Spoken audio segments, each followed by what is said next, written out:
Termasuk lagi dengan berupa kesehatan jasmani, rohani, ini pun juga akan dipertanyakan oleh Allah.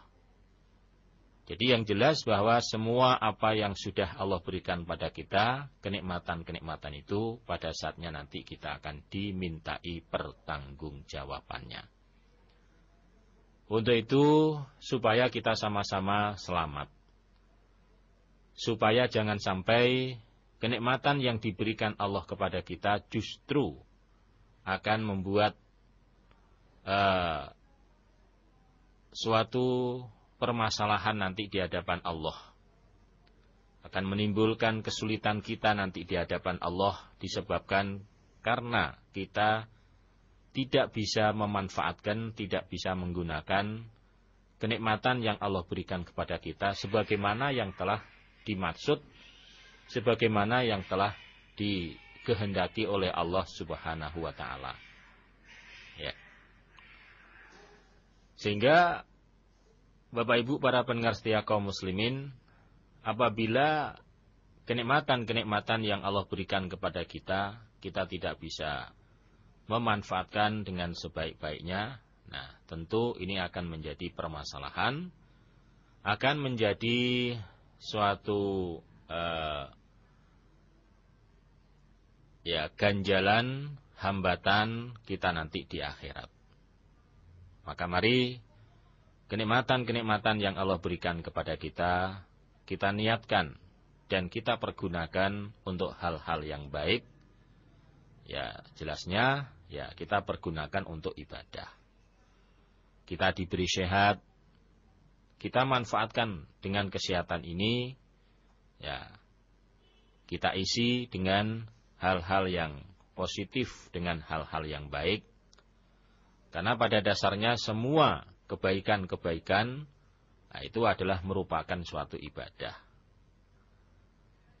Ya tentunya yang memang ada dasar atau bersumberkan dari tuntunan atau petunjuk Allah dan Rasul.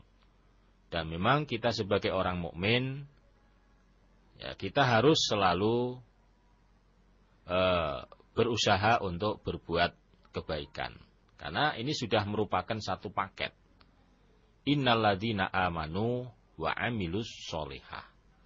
Bahwa sesungguhnya orang-orang yang beriman, nah, orang yang beriman itu paketnya adalah wa amilus sholihah. Mereka selalu berbuat baik.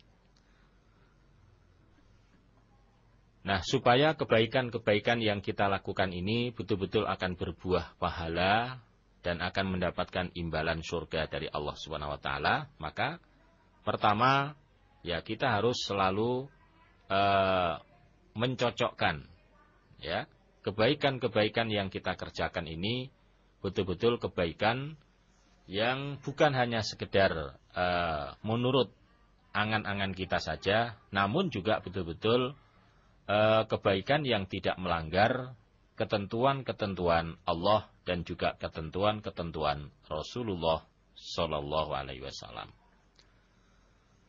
Maka insya Allah dengan selalu kita menggali ilmu Al-Quran dan Al-Hadis, kita selalu mengkaji Al-Quran dan Al-Hadis, maka seiring dengan itu kita tentu akan mengerti, kita akan mengetahui dan memahami mana kebaikan yang betul-betul